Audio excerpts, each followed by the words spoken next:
In today's program, we will talk about certain items which are not part of the camera, but without which sometimes it becomes very difficult for the cameraman to get the desired result. These are known as accessories. Now, we will see some of the accessories, though there is no end to the accessories because people manufacture their own accessories, they make their own accessories to get the desired result. However, some of them are flash, tripod and firing mechanisms. Here are some of the firing mechanisms. We will see them one by one.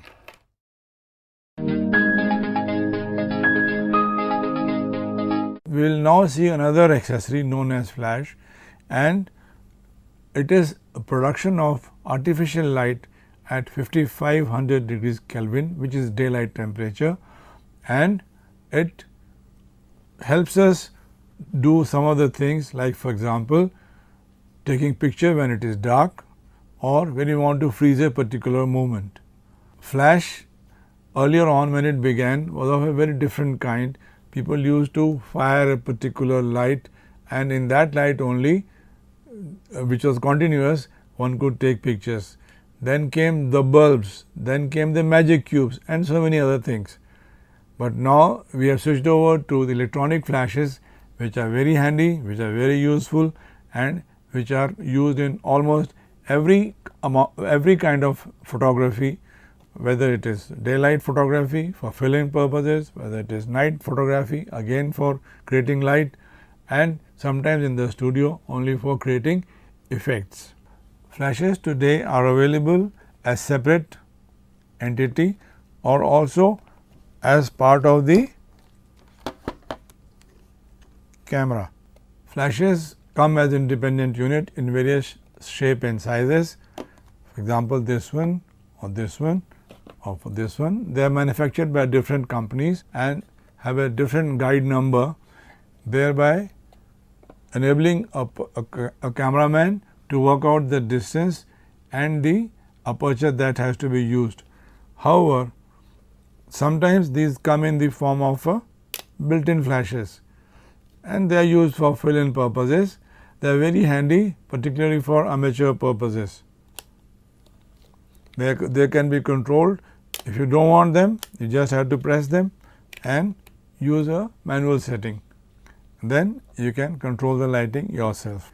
The other advantage of a flashlight is that you want to capture the changing quality of light. That is to say, when the quality of light is different and you want a different effect, then these flashlights can be used. For example, in the studio, you want to create an environment, you want to do a kind of shooting, then you have plenty of flashlights available to you, whereby you can get the effect.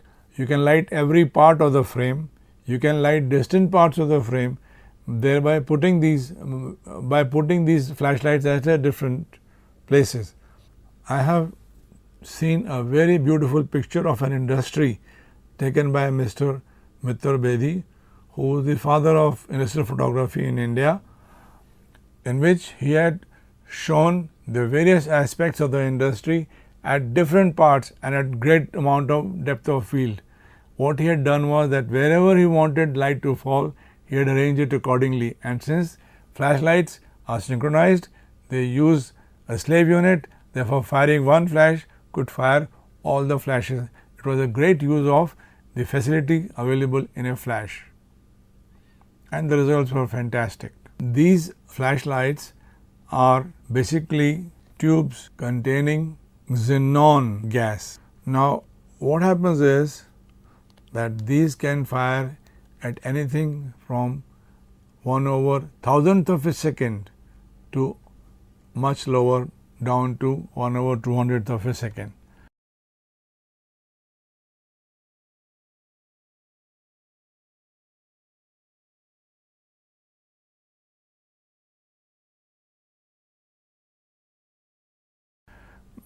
The advantage of these flashes is that they are so fast that the moment can be captured. These flash units are also synchronized with the camera. That is to say, if a flash unit is synchronized at the speed of 1 or 125, then whenever you take a picture using this flash, you will be able to take a picture at the same time as that of the timing of 1/125 of a second, or smaller duration. For example, this flash will work at 1/60th of a second also, 1/30th of a second also, and downwards it will work like that, thereby giving you a kind of picture which has a mix of flash as well as of the ambient light. Now, studio flashes, for example, this is a studio flash. This contains modeling light, which is this bulb, and also a flashlight. Now, this is a great advantage for the cameraman. With the modeling light, he can see what the lighting effects are likely to be, while with the flashlight, he can get the desired result which he had visualized while using the modeling lights. I have used the term guide number. Now, every flash has a particular guide number which helps the cameraman to work out the aperture at which a particular shot will be fired. For example, if the guide number is 24 and the distance is 6 meters, then the aperture will be 4. Like that, you can work it out and use but in today's technology, when you have a light meter available to you, these things are not really taken care of. However, if you do not have light meter and you have only one flash, then it will be a great help. Of course, this is also shown through a dial on the flash. Here is the dial and the guide number, whereby you can work out the aperture. Otherwise, you will be groping in the dark. But with this guide number of this flash and also the distance, you can say, all right, my aperture in the camera would be f4, and you go on shooting, you will get perfect pictures.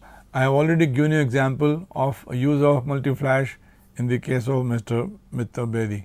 You can use many flashes at the same time by just firing only one flash, because they all fire simultaneously, and the time for which you record, say for example, if it was 1/125 of a second, that was the synchronized timing. Imagine you are firing at 1/1000th of a second, therefore there is no problem at all. The light travels so fast that all the flashes work together and you can take a picture whereby various lights are working simultaneously.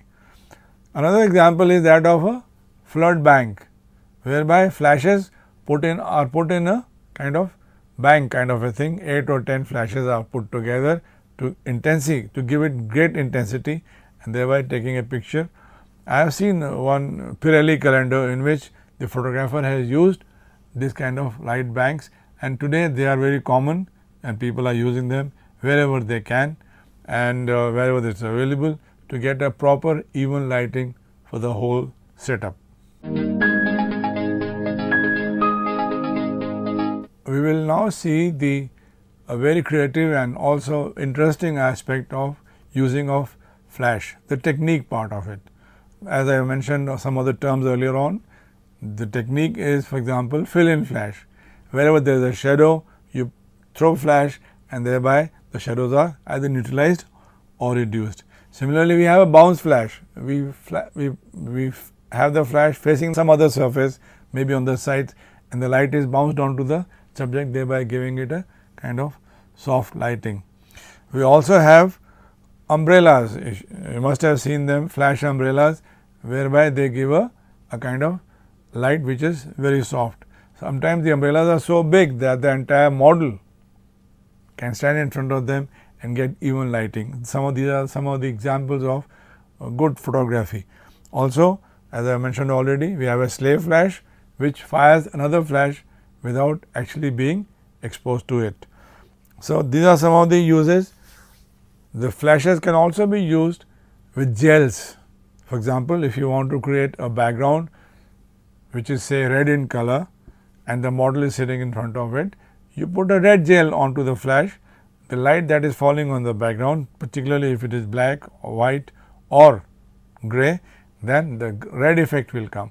And if you have multiple colors of gels used at the background or anywhere or on the same face also of the subject, then you will get that kind of creative lighting through this. So, gels is another thing whereby you can create effects of your choice.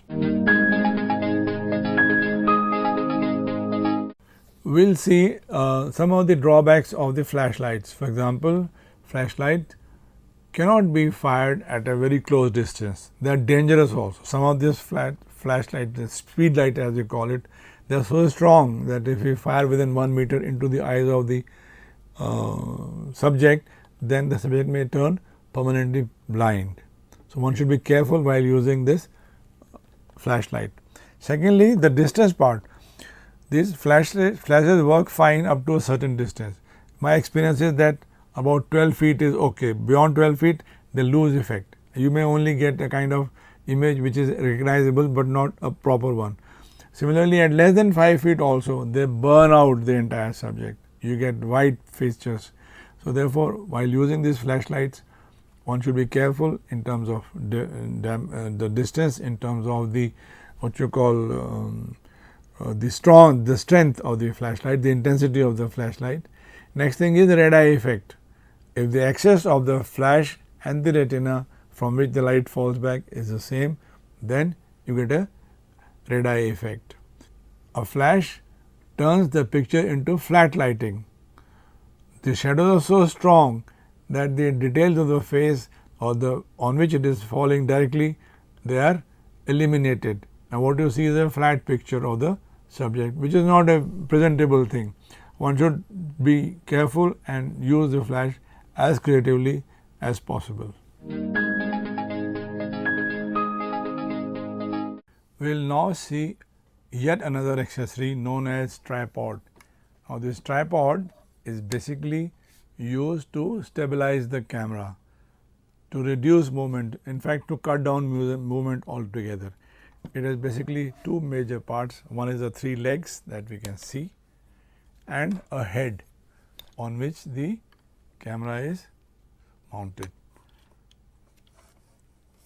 A tripod, as I said, basically has three legs and a head on which the camera is mounted. The three legs enable you to raise the height of the camera or adjust it as per the requirement. Head is a very important part of the camera because on this moves the entire camera. This is one of the heads that part of the heads that I have got for you. This is fixed onto the camera and then the camera is placed on the tripod. Thereafter, it can be tightened up and left in a stable position whereby you can take the picture, and also the duration of exposure can be controlled. You want to have longer duration, it can be done because the camera is stable. You put it on the bulb and keep it open for half an hour, it will remain like this or it will remain like that and it will carry on until you close the shutter. So, a tripod is very essential and it is a big help when it comes to taking shots which require longer duration. Now, I would like to go a little beyond the tripod, and that is about the stability. Now, stability can be achieved by doing so many things. Tripod is one of them. The other things which will help in creating stability is how you hold the camera. Normally, when we hold the camera close to our chest, we get one, the other one and this one. We get a support. People hold camera like this or like this, which is not good. One should try and create as much stability as possible using whatever is available. Suppose tripod is not available, try and make use of what is available around you. I have taken a picture in the Kumbh Mela of 2004 in Ujjain, where I did not have the tripod at all. All I did was that I had a kind of railing available to me. I tied the camera onto the railing and I have taken an exposure of 15 seconds. You can imagine, and it has come out well, and I must say that the picture got an award also. This is what you can do when you don't have the facility available.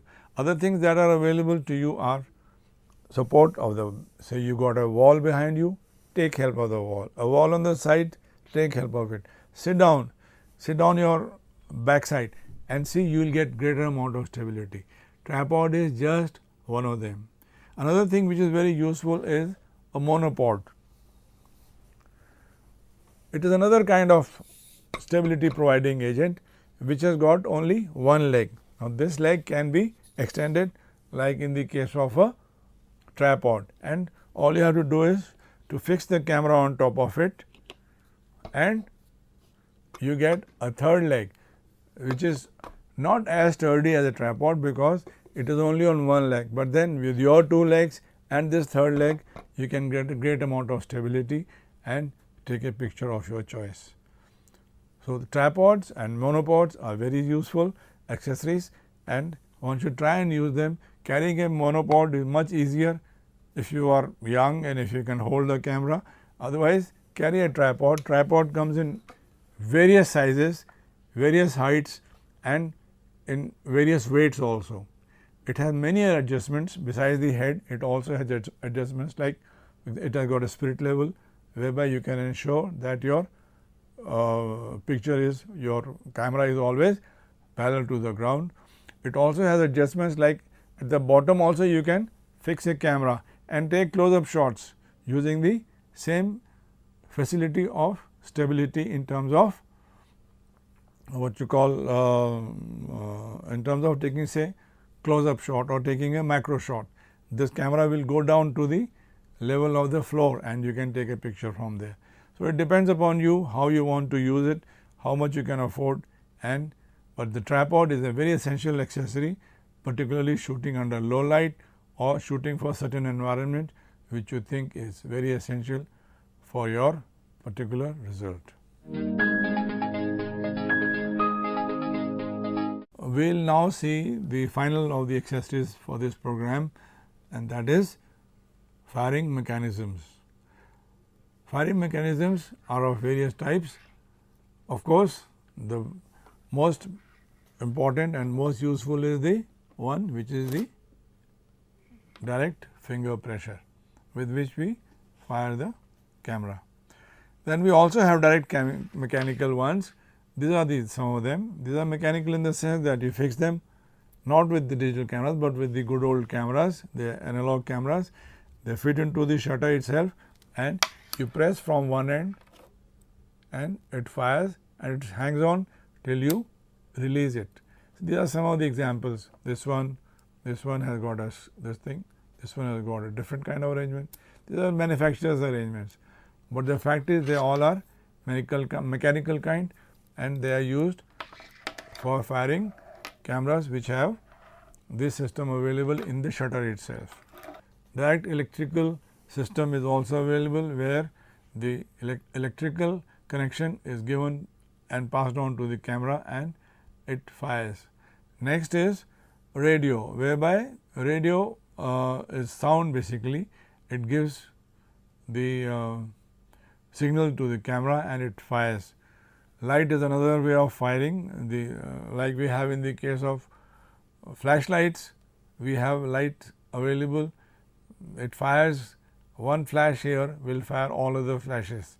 The advantage of this are that there is no direct or physical contact with the camera and we can take pictures from a distance.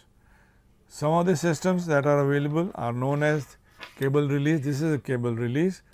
Then we have the air release. In that what happens is there is a hollow tube and at the other end there is like you have in the case of say blood pressure instrument.